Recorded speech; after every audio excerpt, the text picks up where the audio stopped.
warahmatullahi wabarakatuh. Halo semuanya, hari ini kita akan menjelajahi kisah perlawanan Pangeran Diponegoro, salah satu perjuangan paling bersejarah di Indonesia. Seru nih. Aku pengen tahu lebih dalam tentang Pangeran Diponegoro. Yuk kita mulai dari awal. Perang Diponegoro bermula dari insiden Anjir pada tahun 1825. Insiden Anjir? Apa itu insiden Anjir? Insiden Anjir adalah peristiwa di mana pemerintah Belanda memerintahkan pembangunan jalan raya pos yang memotong tanah pemakaman di dekat desa Anjir, Jawa Tengah. Kok bisa sih memotong tanah pemakaman?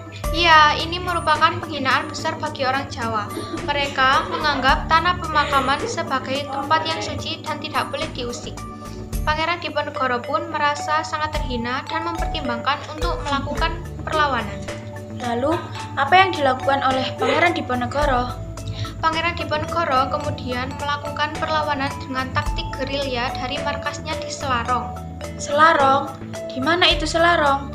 Selarong adalah suatu wilayah yang terpencil di pegunungan Jawa Tengah.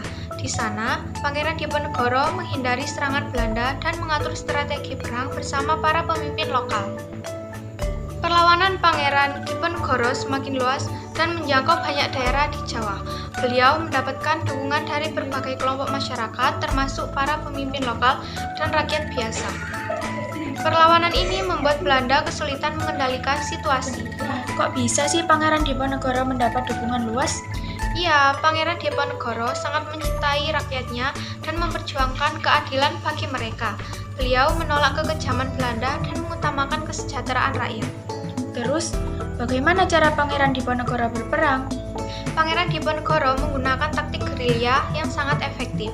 Beliau memanfaatkan medan perang yang rumit di Jawa Tengah seperti hutan, pegunungan, dan sungai untuk menyergap pasukan Belanda. Hebat banget ya Pangeran Diponegoro, tapi kenapa kok akhirnya kalah? Sayangnya, perlawanan Pangeran Diponegoro akhirnya kalah pada tahun 1830. Salah satu faktor yang menyebabkan kekalahan adalah strategi benteng Stelsel yang dilakukan Belanda. Benteng Stelsel adalah sistem pertahanan yang membuat daerah perlawanan menjadi terisolasi dan sulit mendapatkan pasokan. Wah, kasihan ya Pangeran Diponegoro. Benteng Stelsel itu jahat banget. Iya kan, benteng Stelsel itu memang membawa petaka. Itulah sebagian alasan kenapa Pangeran Diponegoro akhirnya tertangkap dan dipenjara. Pangeran Diponegoro adalah pemimpin yang hebat. Aku masih banyak pertanyaan tentang beliau. Oke, yuk kita jawab pertanyaan-pertanyaanmu tentang Pangeran Diponegoro. Jadi, siapakah Pangeran Diponegoro itu? Pangeran Diponegoro adalah seorang bangsawan Jawa, keturunan dari Kesultanan Yogyakarta. Beliau adalah putra dari Pangeran Notoprojo, seorang bangsawan yang sangat dihormati. Pangeran Diponegoro dikenal cerdas, religius, dan sangat peduli dengan rakyatnya. Benarkah Pangeran Diponegoro pejuang yang cinta tanah air? Ya, Pangeran Diponegoro adalah seorang patriot yang sangat mencintai tanah airnya. Beliau rela berjuang dan mengorbankan segalanya untuk melawan penjajah Belanda. Perlawanan yang dipimpin Pangeran Diponegoro menunjukkan semangat nasionalisme yang kuat. Buktikan bahwa Pangeran Diponegoro memperjuangkan nilai-nilai kemanusiaan. Pangeran Diponegoro memperjuangkan nilai-nilai kemanusiaan dalam setiap tindakannya. Beliau menolak kekejaman penjajah dan mengutamakan kesejahteraan rakyat. Beliau juga menghargai kerjasama dan persatuan antar umat. Benarkah Pangeran Diponegoro merupakan pemimpin dan pejuang yang sangat menghargai kerjasama dengan sesama pejuang? Iya dong, Pangeran Diponegoro sangat menghargai kerjasama dengan sesama pejuang. Beliau selalu melibatkan dan menghargai pendapat dari para pemimpin lokal dan rakyat biasa. Beliau mengetahui bahwa kekuatan bersama jauh lebih besar daripada kekuatan individu. Buktikan bahwa Pangeran Diponegoro adalah seorang pemimpin, bukan sekedar manajer. Pangeran Diponegoro adalah seorang pemimpin sejati.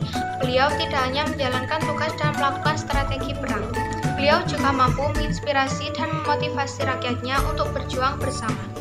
Beliau membangun semangat nasionalisme yang kuat dan menjadikan rakyat sebagai bagian penting dalam perjuangan melawan penjajah.